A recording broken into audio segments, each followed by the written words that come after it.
म्हणतात लय म्हातारडीनं त्रास दिला, तिचं नावच काढू नका. लय त्रास दिलाय आम्हाला, आम्ही केलं, आता काय आम्ही सहन करतो. म्हणजे हे जे बोलणं असतं आम्हाला लगेच कळते की कुणाकुण आहे. काही देवामध्ये पण असं बोलतात. ह्या चुका आपल्यामध्ये असू नये. आपल्या जिभेमध्ये काय आहे? आग आहे, सामर्थ्य आहे. एक तर स्वर्गात घेऊन जाईल किंवा नरकात घेऊन जाईल. मग तुम्हाला कुठं जायचंय? नीट तर व्हायचंय आपल्याला, नीट होईल. पण हे नीट होणं, स्वर्गात जाणं, या सगळ्या गोष्टी आपल्या जिभेच्या द्वारे होतात. म्हणून याकोबाच्या पत्रामध्ये दिलेलं आहे की जीभ काय आहे? आग लावणारी आहे. वाचा. तशीच जीभ ही लहानशा अवयवा असून मोठ्या गोष्टीची हुशारकी मारते. लहानशी आग एवढ्या मोठ्या रागाला पेटवते.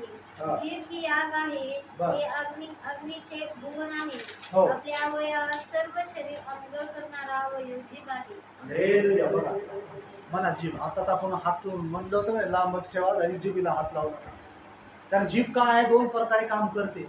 आशीर्वाद पण तुम्हाला भेटू शकतो जिभेच्या द्वारे, म्हणजे बोलण्याच्या द्वारे. जर तुम्ही कडू बोलत असाल, संतापाचं बोलत असाल, शिवीचं बोलत असाल, तर मग तुम्हाला नरकात घेऊन चालले. मग आम्ही ती आग जे तुमच्यामध्ये अभिषेक आहे ते नरकात घेऊन चाललेला आहे. आता स्तोत्र संहिता वाचा, पटापट वाचा. मी संपवतो 5 मिनिटात. थोडं महत्वाचं मला सांगितलं. स्तोत्र संहिता 22